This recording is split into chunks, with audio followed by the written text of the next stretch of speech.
Hello everyone, আসসালামু আলাইকুম। কেমন আছেন সবাই? আই হোপ সবাই অনেক ভালো আছেন। আলহামদুলিল্লাহ, আমিও আমার পরিবার পরিজন নিয়ে ভালো আছি। এই তো প্রতিদিনের মতো আবারও একটি নতুন ব্লগ নিয়ে এসেছি আপনাদের মাঝে। আশা করি আজকের ব্লগটি আপনাদের অনেক বেশি ভালো লাগবে। আজকের ব্লগটি আমি সকাল থেকে শুরু করেছি। এখানে আর কি অফ ক্যামেরাতে সকালে নাস্তা বানিয়ে নিয়েছি আমি আর আমার ছেলের জন্য আর কি। তো এখানে চা দুধ চা আর পরোটা করে নিয়েছি আর কি।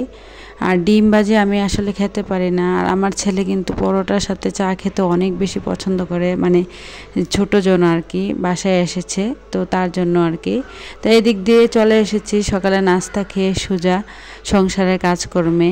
আমি কিভাবে হেল্পিং হ্যান্ড ছাড়া ছোট বাচ্চা নিয়ে পুরো বাসার কাজ গুছিয়ে করি বা পুরো বাসাটাকে পরিষ্কার করলাম, তাই আজকে আর কি আপনাদের মাঝে শেয়ার করব। তো সকাল সকাল দেখা গিয়েছে সকালে নাস্তার পর থেকে যদি কাজে না লেগে পড়ি তাহলে আবার দুপুরে রান্নার সময় হয়ে যায়। তো আমি যেহেতু দুই বেলা রান্না করি তার জন্য আর কি সময় মেনটেন করে অনেকটা চলতে হয়। তো এদিক দিয়ে আর কি পুরো বাসার ঝুল ঝেড়ে নেব। আসলে আমি মনে করি কি বাসা বাড়ি পরিষ্কার পরিচ্ছন্ন রাখার প্রথম যে কাজটা সেটা পুরো বাসাকে গুছিয়ে রাখা। আপনার বাসাটা যদি সবসময় গোছানো থাকে তখনই মনে হবে যে না, বাসাটা পরিষ্কার পরিচ্ছন্ন চকচকে তকতকে। তো আমি কিন্তু আমার বাসাকে সবসময় পরিষ্কার পরিচ্ছন্ন রাখতে যেসব স্টেপগুলো বা যেসব নিয়ম ফলো করে চলি, আপনারা চাইলে এগুলো ফলো করে চলতে পারেন। আসলে ছোট বাচ্চা নিয়ে সবসময় সব কিছু পরিষ্কার পরিচ্ছন্ন রাখাটা অনেক বেশি কষ্ট হয়ে যায়। তারপরও আমার কাছে অপরিষ্কার কোনো কিছুই ভালো লাগে না। তো এই দিক দিয়ে কিন্তু পুরো বাসার ঝুল ঝেড়ে নিয়েছি। তো এখন দেখলাম যে ফ্যানগুলো অনেকটা ধুলোবালি জমে গিয়েছে, যেহেতু কিছুদিন আগেই ফ্যানগুলো পরিষ্কার করে নিয়েছি। আর এখন যেহেতু গরমকাল প্রচুর ধুলোবালি হয় পুরো বাসাতেই, ফার্নিচারগুলোতেও কিন্তু অনেক বেশি ধুলাবালি পড়ে। তার জন্য আর কি এখানে একটা শুকনা ন্যাকড়া নিয়ে তারপরে আর কি এই যে ফ্যানগুলো একটার পরে দুইটা ফ্যানই আমি পরিষ্কার করে নেব। তো এদিক দিয়ে দেখেন আমি যখন পুরো বাসা ঝুল ঝাড়ছিলাম, আর এদিক দিয়ে আমার মেয়ে কি করেছে, পুরো রুমটাকে একদম অগুছালো এবং ওর খেলনা দিয়ে আর কি এলোমেলো করে রেখেছে। এখানে ও শুয়ে টিভি দেখছিল আর কি। তো এখন আমি আর কি চলে এসেছি এখন পুরো বাসাটাকে গুছিয়ে নেওয়ার জন্য আর কি। আসলে কি জানেন, বাসা বাড়ি যদি পরিষ্কার পরিচ্ছন্ন এবং গোছানো থাকে তাহলে কিন্তু চোখের যেমন একটা শান্তি থাকে, মনেরও একটা শান্তি থাকে, আর কাজকর্ম করতেও কিন্তু অনেক বেশি ভালো লাগে। আমার কাছে তো কোনো কিছু এলোমেলো বা অপরিষ্কার আমি দেখতেই পারি না, আর এগুলো দেখলে আমার মেজাজ একদম খিটখিটে হয়ে যায়। কখন আমি এগুলো করব কি বলবো, এত বেশি রাগ হয় আমার ছেলেমেয়েরা যখন আমার বাসাকে এলোমেলো করে। তো এই দিক দিয়ে আর কি চলে এসেছি, এই যে বিছানার চাদরটা উঠিয়ে নিয়েছি বা বিছানার চাদরটা চেঞ্জ করে দেব। আর এদিকে আর কি একটু দেখলাম যে যেহেতু খাটটা বেশ কিছুদিন আগেই বানানো হয়েছে, খাটের উপরে অনেকটা ময়লা জমে গিয়েছে, ধুলোবালি আর কি, এগুলো আর কি একটু মুছে নিলাম। আর এদিকে দেখেন আমি কাজ করছিলাম, আমার ছোট বাচ্চা কি করছিল, আমার মেয়েটা আর কি। ও যেহেতু অনেকটাই ছোট, আসলে ওর জন্য বিশেষ করে আসলে পুরো বাসা গুছিয়ে রাখতে পারি না। আর দিনে যে কয়বার আমাকে গুছাতে হয় ক্যামেরার বাহিরে, আসলে একবার শুধু ক্যামেরার ভিতরে আপনারা দেখতে পান, আর ক্যামেরার বাহিরের জগৎ ছাড়াও কিন্তু আমি যে কতবার পুরো বাসার বিছানাপত্র গুছাই এবং রুম ঝাড় দেই তা বলার বাহিরে। এখানে আমি যখন কাজ করছিলাম ও আমাকে এসে অনেকটা বেশি বিরক্ত করছিল, তারপরে আবার আমাকে একটু হেল্পও করছিল। দেখেন আমি কিন্তু ওকে বলছিলাম যে তুমি ওইখান থেকে কুশনটা দাও। তো আমার মেয়েটা কিন্তু বুঝতে পেরেছিল, মাশাল্লাহ, ও কিন্তু ঠিকই আমাকে কুশনটা এনে দিয়েছিল। তো মেয়ে মিলে এখন আর কি বিছানাটা গুছিয়ে নিয়েছি। আসলে যাদের বাসায় ছোট বাচ্চা থাকে তারাই চাইলেই কিন্তু সব কিছু সবসময় পরিষ্কার পরিচ্ছন্ন বা গুছিয়ে গাছিয়ে পরিপাটি করে রাখতে পারে না। আর আমার মেয়েটা যেহেতু খুবই ছোট, তো একা হাতে আসলে ছোট মেয়ে নিয়ে কাজ করতে আমার অনেক বেশি কষ্ট হয়ে যায়। জানেন কি বলবো, আমার মেয়ে এমন মাঝে মধ্যে এমন একটা এমন অঘটন ঘটায়, কি বলবো, বললে একদম হাসি পাবে আপনাদের। তো যাই হোক, আপনাদের সাথে আর বলি না। তো এদিকে আর কি বাসা পরিষ্কার পরিচ্ছন্ন রাখতে হলে আমি মনে করি কি সব কিছু এলোমেলো যাই থাক না কেন সব কিছু গুছিয়ে পরিপাটি করে রাখলেই কিন্তু বাসাটা সবসময় পরিষ্কার থাকে। তো এখানে আর কি একটা মানে যে মোবাইল চার্জার, তারপরে যে কাপড় শুকানোর জন্য যে ক্লিপগুলো এখানে ছিল, তো এগুলো একটা ঝুড়িতে আর কি আমি নিয়ে নিয়েছি। তো এখন আর কি পুরো বাসার ফার্নিচারগুলো আর কি মুছে নেব অফ ক্যামেরাতে এবং কিছু অন ক্যামেরাতে। আসলে যদি সব কিছু আমরা অন ক্যামেরাতে দেখাতে চাই তাহলে দেখা গিয়েছে ভিডিও অনেক বেশি লং হয়ে যায়। তো তার জন্য আর কি তো অনেক আপুরা আবার বিরক্ত ফিল করে, যার কারণে আর কি মানে যতটুকু পারি, যতটুকু না দেখালেই নয় অতটুকুই আর কি দেখানোর চেষ্টা করি। যেহেতু এটা লাইফস্টাইল ব্লগ চ্যানেল, আমার লাইফে আমি কি করি না করি সেগুলোই আসলে তুলে ধরার মূল কথা। তো আসলে যেহেতু হেল্পিং হ্যান্ড নেই, ছোট বাচ্চা নিয়ে কাজ করি, অনেক সময় দেখা গিয়েছে অনেক কাজই কিন্তু অফ ক্যামেরাতেই করতে হয়। কারণ ক্যামেরাতে যদি সব কিছু দেখাতে যাই ভিডিও যেহেতু লং হয়ে যাবে, নিজেরও কিন্তু অনেক সময় নষ্ট হয়। তো এইদিকে আর কি চলে এসেছি ছেলেদের যে পড়া টেবিলটা গুছিয়ে নিতে আর কি। দেখলাম যে পড়া টেবিলের উপরও অনেক বালি জমে গিয়েছে, তো বালিগুলো একটু পরিষ্কার করে নিচ্ছিলাম। ভিডিওর এই পর্যায়ে এসে যে সকল প্রিয় আপু এবং ভাইয়ারা আমার ভিডিওটি দেখছেন, প্লিজ ভিডিওটিতে একটি লাইক দিয়ে দেবেন। আর যারা অলরেডি এই কাজটি করে দিয়েছেন তাদেরকে জানাই অসংখ্য ধন্যবাদ। ও আমার ছোট্ট চ্যানেলটিকে যারা একটু একটু করে বড় করে সামনের দিকে এগিয়ে নিয়ে যাচ্ছেন, সে সকল প্রিয় আপু এবং ভাইয়াদের জন্য রইল অন্তরের অন্তরস্থল থেকে অনেক অনেক দোয়া ও ভালোবাসা। আর যারা আজকে আমার চ্যানেলে নতুন জয়েন হয়েছেন, চাইলে চ্যানেলটি সাবস্ক্রাইব করে পাশে থেকে যাবেন। পাশে থাকা বেল বাটনের অল অপশনটি প্রেস করে দেবেন, যাতে করে নতুন কোনো ভিডিও আপলোড হওয়ার সাথে সাথে আপনার কাছে নোটিফিকেশন চলে যায় এবং আপনি আপনার সময় সুযোগ মতো আর কি আমার ভিডিওগুলো দেখে নিতে পারবেন। আসলে সাবস্ক্রাইব করে চলে যাওয়াটাই বড় কিছু না, বা সাবস্ক্রাইব করে চ্যানেল বড় করা ওইটাকে আমি কিছু মানে অনেক বেশি বড় মনে করি না। মনে করি যে আসলে ভিডিওতে ভিউজ হওয়া। আপনারা যদি সাবস্ক্রাইব করে চলে যান আর কখনো আমার চ্যানেলে না আসেন, আমার ভিডিওগুলো না দেখেন, বা আমিও যদি আপনাদের চ্যানেলে গিয়ে সাবস্ক্রাইব করে চলে আসি বা আপনাদের ভিডিও না দেখি, তাহলে দেখবেন যে ভিডিওতে মানে একদম ভিউজই হবে না।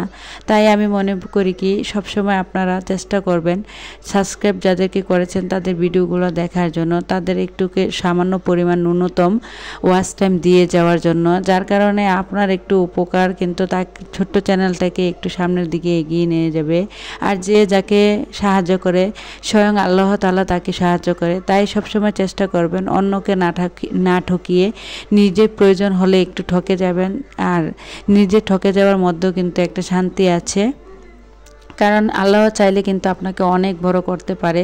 তাই আমি কিন্তু সবসময় চেষ্টা করি অন্যর ভিডিও দেখার জন্য এবং অন্যকে একটা ন্যূনতম পর্যাপ্ত পরিমাণ আর কি ওয়াচ টাইম দেওয়া যাওয়ার জন্য। তো এদিক দিয়ে কথা বলতে বলতে কিন্তু প্রায় সংসারের অনেক কাজই গুছিয়ে করে নিয়েছি। আর এখানে চলে এসেছি আর কি বেসিংটা পরিষ্কার করার জন্য। আর আমার বাসায় এত বেশি আয়রন কি বলবো, মানে আয়রনের কারণে দেখা গিয়েছে বেসিং ওয়াশরুম কিন্তু প্রতিদিনই আমার ক্লিন করতে হয়। ছোট বাচ্চা নিয়ে আসলে হেল্পিং হ্যান্ড যাদের নেই, আমরা মধ্যবিত্ত বলে কথা, আসলে চাইলেই কিন্তু একজন হেল্পিং হ্যান্ড রাখতে পারি না। তাই নিজের কাজ নিজে করাটাই আমি মনে করি সবচেয়ে বেশি উত্তম। আর হেল্পিং হ্যান্ড রেখেও এখনের দিনে শান্তি নেই। যেসব আপুরা ভিডিও দেখি মানে ওনাদের বাসায় হেল্পিং হ্যান্ড কাজ করে, মানে বিভিন্ন রকমের কথা শুনি আর কি, অনেক চুরিদারি করে। তারপরে দ্বিতীয় কথা হচ্ছে একদিন আসলে 3 দিন আসে না, তা আপুদের নাকি অনেক বেশি কষ্ট হয়। তো এগুলো শুনে আসলে অনেক সময় মনের ভিতরে অনেক বেশি ভয় লাগে। তাই নিজের কাজগুলো নিজেই করার চেষ্টা করি আর কি। একা হাতে ছোট মেয়েকে নিয়ে যতটুকু পারি অতটুকুই আর কি গুছিয়ে করার চেষ্টা করি।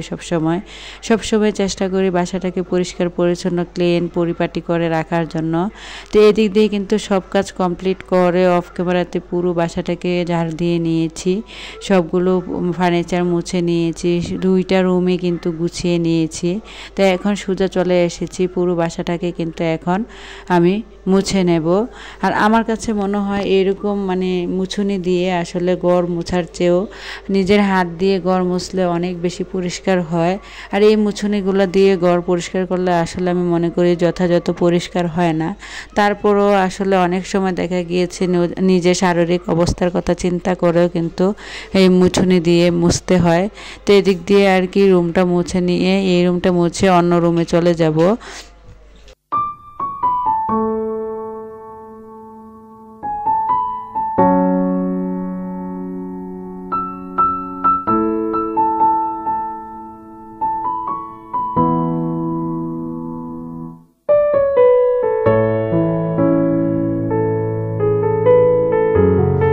এদিক দিয়ে পুরো বাসা মুছে এবং মানে গুছিয়ে তারপরে চলে এসেছি সোজা কাপড় ধোয়ার জন্য। আমার যেহেতু হেল্পিং হ্যান্ড নেই, আর দ্বিতীয় কথা হচ্ছে যে ওয়াশিং মেশিনও নেই। তবে ইচ্ছে আছে মানে একটা ওয়াশিং মেশিন নেওয়ার, তবে কবে নেব অবশ্যই যদি নেই কখনো তাহলে আপনাদের মাঝে শেয়ার করব। তো এখানে আর কি নিজের হাতেই কিন্তু আমার এবং আমার বাচ্চাদের কাপড় চোপড় আমি নিজেই ধুয়ে পরিষ্কার করতে হয়।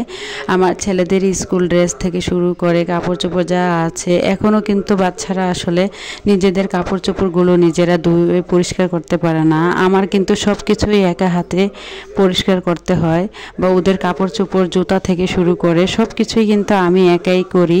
তো এখন আর কি যে বিছানার চাদর মানে উঠিয়ে নিয়েছিলাম, বালিশের কভার, আমার বোরকা এবং কি হিজাব, এগুলো আর কি একটু ধুয়ে নেব। তো তার জন্য আর কি হুইলের পানিতে দিয়ে দিয়েছি। আর আমি যেহেতু এখন সাথে সাথে দেওয়ার পরেই ধুয়ে পরিষ্কার করে নেব, তার জন্য আর কি কাপড়গুলোকে একটু পা দিয়ে ভালো করে আর কি মানে চেপে নিচ্ছিলাম। আসলে এভাবে করলে হয় কি তাড়াতাড়ি ময়লাটা বের হয়ে যায় আর কি।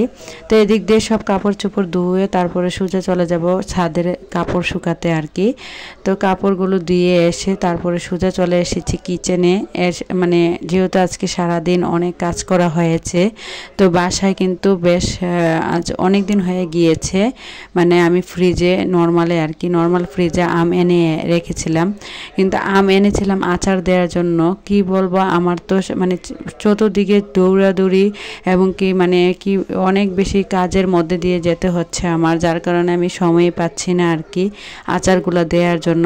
দেখলাম যে অনেকগুলো আম নরম হয়ে গিয়েছে, তার জন্য আর কি এখানে একটু হাতে মাখা এই যে আমের একটু ভর্তা করে নেব। আর এইভাবে আমের ভর্তা করে নিলে আমার কাছে অনেক বেশি ভালো লাগে। তো আমের ভর্তার সাথে আমি কিছুটা শুকনো মরিচের গুঁড়ো দিয়ে দিয়েছি, আগে থেকে আর কি শুকনো মরিচ গুঁড়ো ছিল। আর এই যে চিনি আর লবণ দিয়ে দিয়েছি আর কি। এইভাবে আসলে যে টক মিষ্টি ঝাল আমের ভর্তা খেতে তো আমার অনেক বেশি ভালো লাগে। কোন কোন আপুদের অবশ্যই এভাবে আম ভর্তা খেতে ভালো লাগে অবশ্যই কমেন্টসে মানে বলে যাবেন। তো এখানে আমার ছেলের জন্য রেখে দিয়েছি। এখন আমি আর আমার মেয়ে আম ভর্তা খেয়ে সোজা চলে এসেছি দুপুরে রান্না বান্না করার জন্য। অফ ক্যামেরাতেই আর কি আমি সব কিছু কেটে ধুয়ে পরিষ্কার করে নিয়েছি। আজকে রান্না করব আর কি মাছ ভুনা করব, আর এই যে মাছের মাথা দিয়ে লাউ বেঙ্গে রান্না করব। আর আমার ছেলেরা তো কোনো রকম মাছ খেতেই পারে না, কাঁটাযুক্ত আর কি। ওদের পাঙ্গাস মাছটাই নাকি বেশি পছন্দ। আমি যদি বড় মাছ রান্না করি বা রুই বা কাতলা মাছ বা ধরেন রুই, যেই ধরনের কাঁটাযুক্ত মাছগুলো আছে সেগুলো কিন্তু আমার একাই খেতে হয়। তো ওদের জন্য আর কি এখানে পাঙ্গাস মাছটা রান্না করে নিচ্ছিলাম, আর আমি আমার জন্য লাউ রান্না করে নেব। আমার কাছে লাউ অনেক বেশি ভালো লাগে। আর এখন কিন্তু বর্তমানে প্রচুর গরম পড়েছে। এই গরমের মধ্যে হালকা পাতলা টাইপের খাবারগুলোই কিন্তু শরীরের জন্য অনেক বেশি ভালো। আর লাউ খেলে তো শরীরে অনেক ভালো থাকে, ঠান্ডা থাকে।